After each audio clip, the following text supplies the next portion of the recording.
do what I want. All right, so the first thing to know is that in Utah, All right, so the first thing to know about real estate agents in Utah is that there are two different types of licenses. So the first one is a real estate sales agent license, and the second one is a broker's license. So in Utah, if you are a real estate agent, you work under a broker. So that's where you see your Berkshire Hathaways and your Keller Williams and all kinds of them out there. So once you have been in the business for like 3 or 4 years and maybe about 40 transactions, you can get your broker's license and then start your own brokerage. If you still work for the brokerage that you're at, then you become an associate broker. So that's the first thing to know. Okay, the other thing to know is that not all brokerages are created equal. There are, I guess, regular brokerages, and then there are discount brokerages. So you can hang your license at a discount broker, you pay them per transaction, maybe $500 or something. There's a broker, but you probably can't get a hold of him. They probably don't have classes or extras or maybe even office spaces. Some of them don't even have office spaces. And then you can work for what I would think of as a normal brokerage that has an office. Like my office is this beautiful place, and we can come and work here. There are offices available for rent, and there are conference rooms that we can rent out, and just like different facilities that we can use here, and more camaraderie, and like tons of classes. Keller Williams in particular wins awards all the time for all these classes, so it's cool. The other thing to know is nobody provides us with health insurance. We have to pay for everything by ourselves.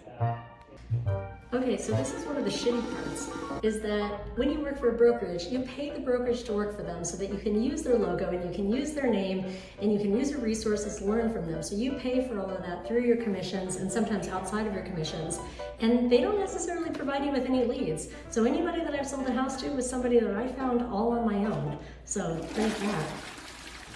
Another is that real estate can be a real emotional roller coaster. You get hired, you get fired, you win some, you lose some. It can be a really tough job emotionally. Sometimes you can bring your dog to work. Sometimes. And then sometimes, oh, it's locked. And then sometimes when things get really rough, you can sneak into your friend's office where you know that they keep a deep supply of alcohol.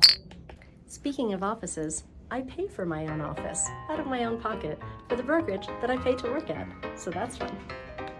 But at the end of the day, we are independent contractors, so while we pay for our own health insurance and we pay for our own offices and we pay for like all of the things that we need, or computers or whatever, we can kind of choose our own hours and show up when we want to show up and do whatever we want to do for the most part, as long as it aligns with the needs of our clients, so that's fun. This might be slightly controversial, but I think a lot of people think of real estate agents as salespeople. And we are salespeople on some level, but at the end of the day, I believe that the people that make the best realtors are people who are empathetic to their clients' needs, who listen really well, and who are great teachers and can talk people through the entire process of buying and selling a house. So anyway, I hope this was fun and informative, and say bye, Penny. Bye, Penny. I do what I want. I almost forgot the best part. There's no glass ceiling in real estate. You can make as much money as you want, and there's nobody there to stop you but yourself and your own motivations. So that part is pretty cool.